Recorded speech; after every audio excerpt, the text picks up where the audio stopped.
الحمدللہ رب العالمین والصلاة والسلام علی سید الانبیاء والمرسلین اما بعد فاعوذ باللہ من الشیطان الرجیم بسم اللہ الرحمن الرحیم۔ سورۃ العصر کے بعد اب انشاءاللہ عز و جل سورۃ الہمزہ، اس کا ترجمہ اور تفسیر ہم سنتے ہیں۔ سب سے پہلے سورۃ الہمزہ کا مختصر تعارف آپ کے سامنے پیش کرتا چلوں۔ سورۃ الہمزہ مکہ مکرمہ میں نازل ہوئی۔ اس سورت میں 1 رکوع، 9 آیتیں، 30 کلمات اور 130 حروف ہیں۔ ہمزہ نام رکھنے کی وجہ کیا ہے؟ ہمزہ کا معنی ہے لوگوں کے منہ پر عیب نکالنے والا، اور اس سورت کی پہلی آیت میں یہ لفظ موجود ہے۔ اس مناسبت سے اسے سورہ ہمزہ کہتے ہیں۔ اب اس کے مضامین کیا ہیں؟ تو اس سورت کا مرکزی مضمون یہ ہے کہ اس میں غیبت کرنے والے اور منہ پر عیب نکالنے والے کی مذمت بیان کی گئی ہے، اور چند مضامین یہ بھی ہیں کہ سورت کی ابتدا میں غیبت کرنے والے اور عیب نکالنے والے کے لیے آخرت میں شدید عذاب کی خبر دی گئی ہے۔ نمبر 2، ان لوگوں کی مذمت بیان کی گئی ہے جو دنیا کا مال جمع کرنے کے لیے ایسے حریص ہیں جیسے انہوں نے دنیا میں ہمیشہ رہنا ہے، اور یہ بتایا گیا ہے انہیں جہنم کے اس طبقے میں پھینکا جائے گا جہاں آگ ان کی ہڈیاں پسلیاں توڑ ڈالے گی۔ اب اس سورت کی مناسبت کیا ہے اس سے ماقبل جو سورہ عصر ہے اس کے ساتھ؟ تو بتایا گیا ہے کہ سورہ عصر نیک اعمال کرنے والے مسلمانوں کے علاوہ ہر انسان خسارے میں ہے، اور اس صورت میں اس شخص کی ایک مثال بیان کی گئی ہے جو آخرت میں نقصان اٹھانے والا ہوگا۔ سب سے پہلے تلاوت سماعت فرماتے ہیں، اور اس کے بعد انشاءاللہ عز و جل ہم ترجمہ اور تفسیر کی طرف آئیں گے۔ اعوذ باللہ من الشیطان الرجیم، بسم اللہ الرحمن الرحیم۔ ویل لکل ہمزۃ لمزہ الذی جمع مالا وعددہ یحسب ان مالہ اخلدہ كلا لينبذن في الحطمة وما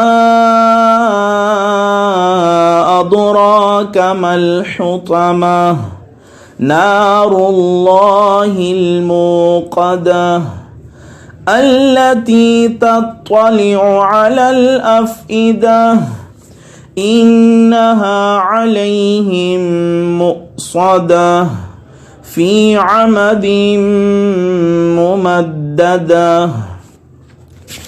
پہلی آیت میں اللہ تعالیٰ ارشاد فرماتا ہے ویل لکل ہمزۃ لمزہ۔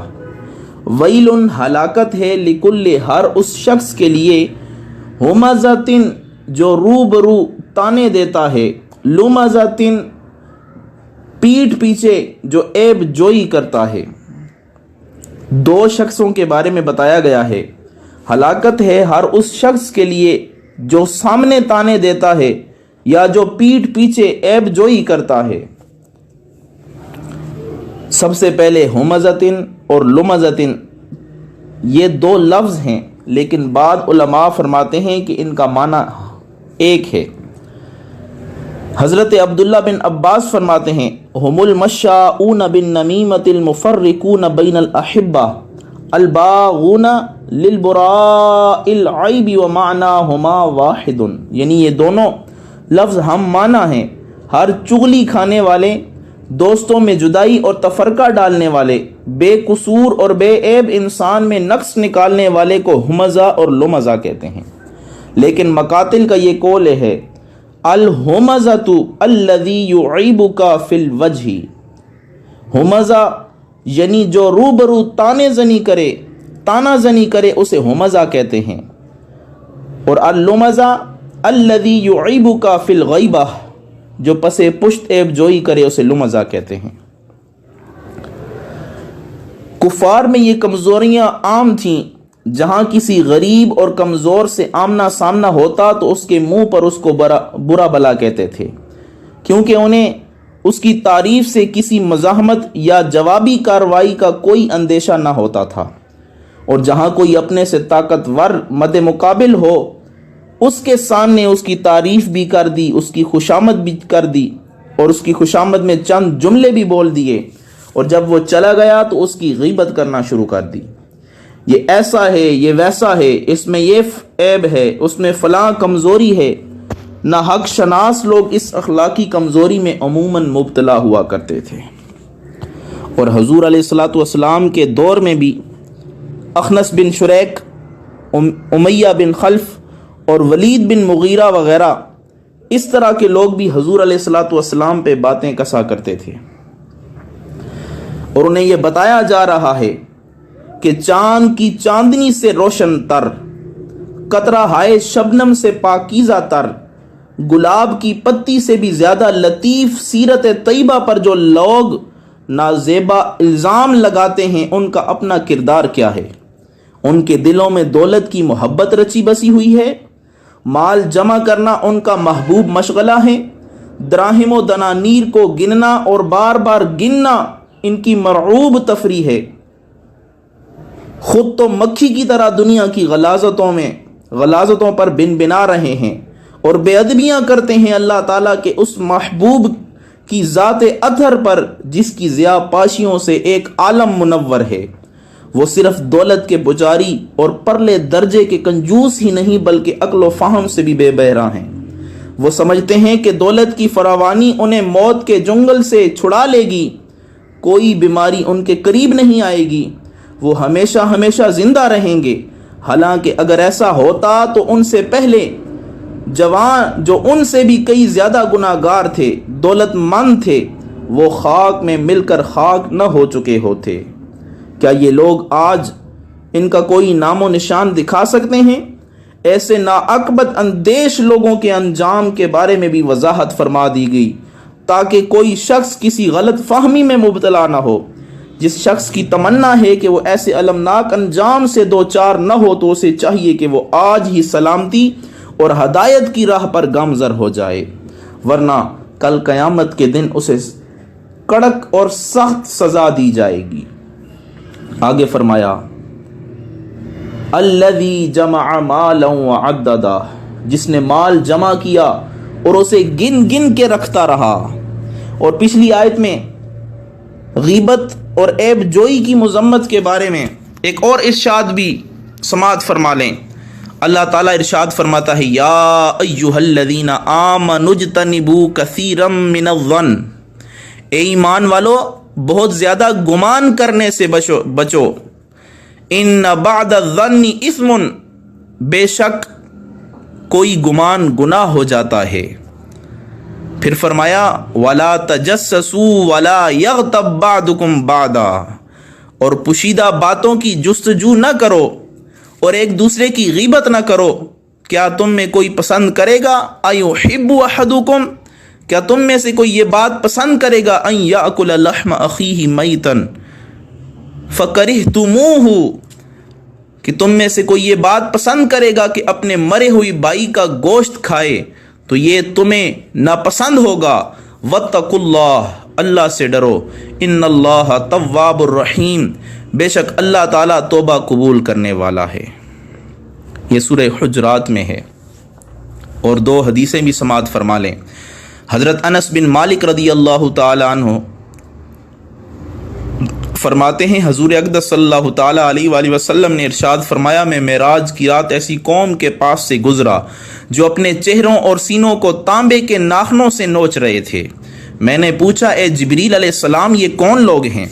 انہوں نے عرض کی یہ لوگوں کا گوشت کھاتے ہیں، یعنی غیبت کرتے ہیں اور ان کی عزت خراب کرتے ہیں۔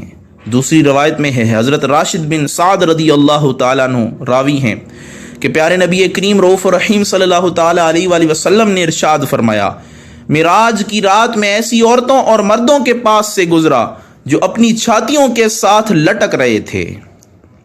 تو میں نے پوچھا ہے جبریل یہ کون لوگ ہیں؟ انہوں نے عرض کی یہ منہ پر عیب نکالنے والے، پیٹھ پیچھے برائی کرنے والے، اور ان کے بارے میں اللہ تعالیٰ کا یہ ارشاد ہے وَيْلٌ لِّكُلِّ هُمَزَةٍ لُّمَزَةٍ، اس لیے خرابی ہے جو لوگ منہ پر عیب نکالتے ہیں، پیٹھ پیچھے برائی کرتے ہیں۔ اللہ تعالیٰ ہمیں غیبت اور عیب جوئی جیسے مذموم اعمال سے بچنے کی توفیق عطا فرمائے۔ آگے اللہ فرماتا ہے الذی جمع مالا وعددہ، جس نے مال جمع کیا اور اسے گن گن کر رکھتا رہا۔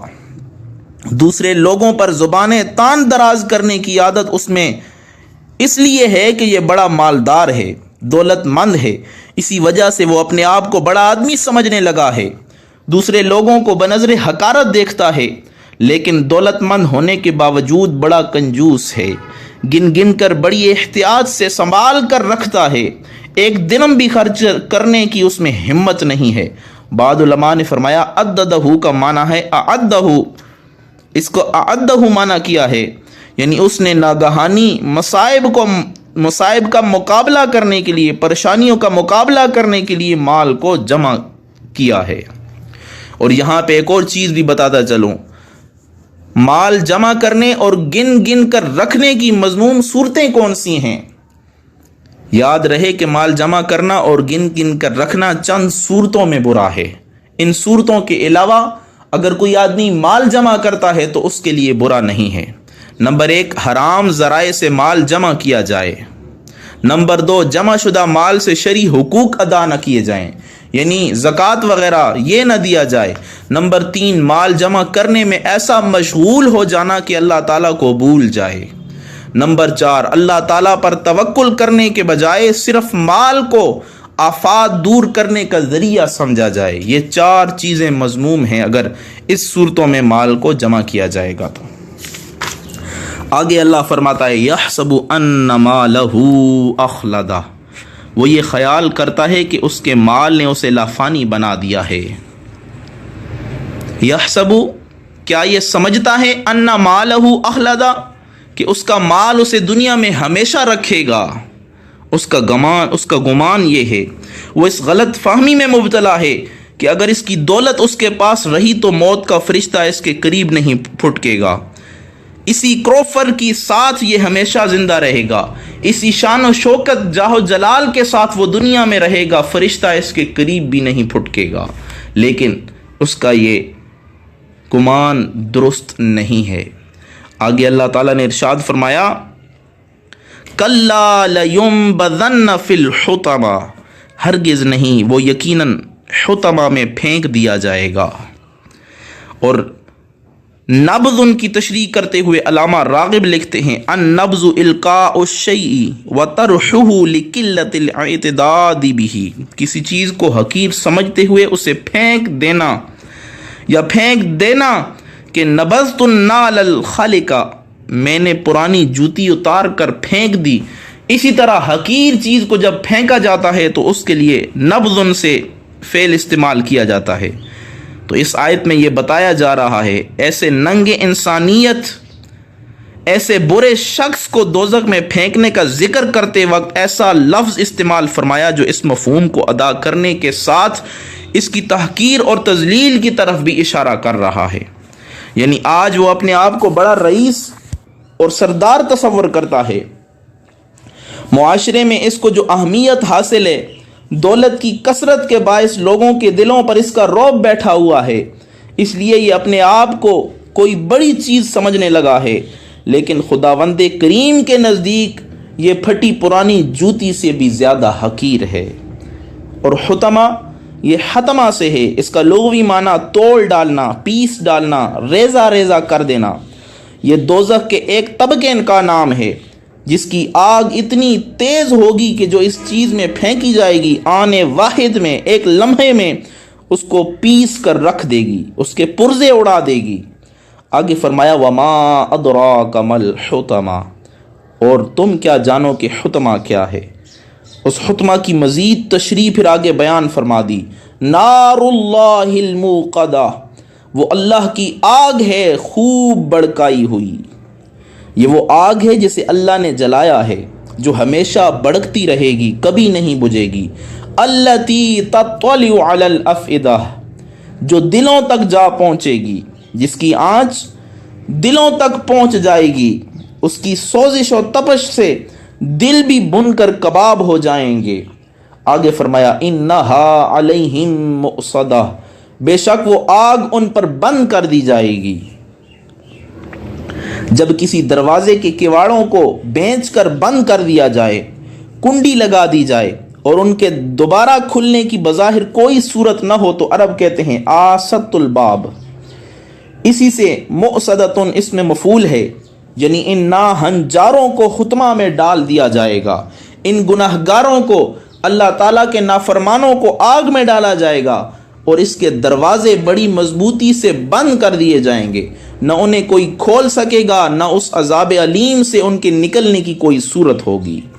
آگے فرمایا فی عمد ممددہ، اس آگ کے شعلے لمبے لمبے ستونوں کی صورت میں ہوں گے۔ عمدہ عمود کی جمع ہے بمعنی ستون، ممددتن طویل لمبے لمبے، یعنی اس آگ کے شعلے لمبے لمبے ستونوں کی صورت میں بلند ہوں گے، نہ وہ بجھیں گے، نہ ان کے درد و الم میں کوئی تخفیف ہوگی۔ اللہ سے دعا ہے اللہ تعالی ہم سب کو اس آگ سے، اس لمبے لمبے ستونوں والے شعلوں کے گر سے ہمیشہ بچنے کی توفیق عطا فرمائے۔ ہمیں ایسے اعمال کریں جس کے ذریعے ہمیں جہنم سے نجات مل سکے، اور ایسے اعمال بجا لائیں کہ اللہ کے محبوب کی فرمان برداری کریں اور اللہ تعالیٰ کی اطاعت کریں، تاکہ اللہ بھی ہم سے راضی ہو، اس کا محبوب بھی راضی ہو، اور جب ہم اس دنیا سے جائیں تو اللہ تعالیٰ ہمیں جنت کی بشارت سنا دے۔ اللہ سے دعا ہے اللہ نیک اعمال کی توفیق عطا فرمائے، آمین۔ یا حی یا قیوم برحمتک استغیث لا تکلنی الی نفسی طرفۃ عین واصلح لی شأنی کلہ وقنا ربنا عذاب النار وتوفنا مع الابرار وصل وسلم وبارک علی النبی المختار ما تغنت فی ایکہ الاطیار۔